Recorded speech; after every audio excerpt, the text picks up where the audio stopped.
I was diagnosed with prostate cancer April 2023. I was quite shocked when I learned that I had the prostate cancer and that I'd have to decide what direction I was going to take as far as treatment. What I did was I looked at probably about the top 10 hospitals around the country. I wanted to read about how their systems may vary a little bit, what their protocols were, and go in a couple forums also to read about how people had dealt with this, how they were doing afterwards. And essentially I decided to go with the radioactive seeds.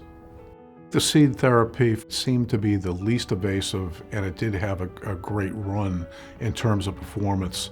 When I decided to go for the radioactive seeds, I looked at it at its entirety, and the Barrigel was explained to me early on as being essential.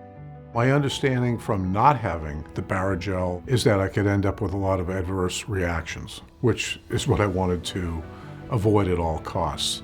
So from that standpoint, it just seemed like a natural option to take that was going to help eliminate negative consequences that this operation could possibly have on me.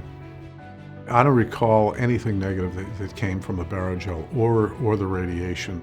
Essentially, I was wheeled in one end of the operating room, barely remembering it, coming out the other end of the operating room, waking up, and from then on, I've been pretty back to normal. I believe I was back at work within a couple days.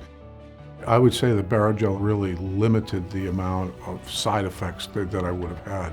You don't know what you don't have. So from that standpoint, I almost have to blame my success on the Barrigel. The advice that I would give anybody that has prostate cancer is, first have that one-day pity party that I had for myself and decide what your go-forward position is going to be. And the only way you can get that is to speak to others, to do your research, to have doctors, to have a hospital that you're confident in.